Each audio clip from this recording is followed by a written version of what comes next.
Hello வணக்கம் நண்பர்களே, எப்படி சுகம்? நான் நல்ல சுகம். வெனசாசங்கரன்ற இந்த யூடியூப் தளத்தினூடாக உங்களை சந்திப்பதில் மிகவும் சந்தோஷம். இன்றைக்கும் ஒரு சாரி ப்ளவுஸுடன் வந்திருக்கின்றேன். வாருங்கள் இந்த சாரி ப்ளவுஸை பார்க்கலாம். இது இந்த ஷோல்டரை தான் நான் முக்கியமாக இதை காட்டுகின்றேன்.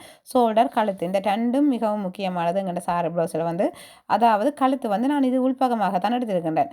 அதாவது வெளி துணிக்கும் உள் லைனிங்குக்கும் நடுவிலாம் வச்சு தைச்சிருக்கின்றேன். மிகவும் ஒரு நல்ல ஒரு நீட்டாக இருக்கின்றது. நீங்களும் இப்படி தைப்பீர்களானால் சாரி ப்ளவுஸும் நல்ல வடிவாக இருக்கும்.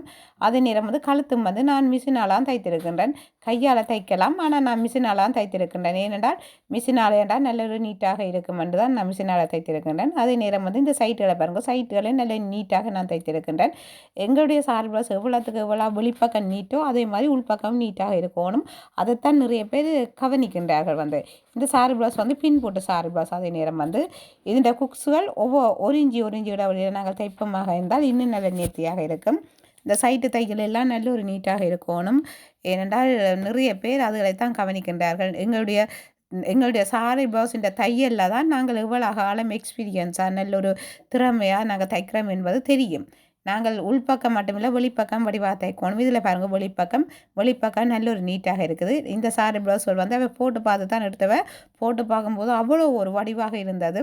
உண்மையில் பார்க்கும்போது எங்களுக்கே ஒரு ஆசையாக இருக்கும். நாங்கள் இப்படி வடிவாக தைத்திருக்கிறோம் என்று சொல்லி அப்படி ஒரு ஆசையாக எங்களுக்கும் ஒரு சந்தோஷமாக இருக்கும். நீங்களும் இப்படி தைத்து பாருங்கள். நன்றி, வணக்கம்.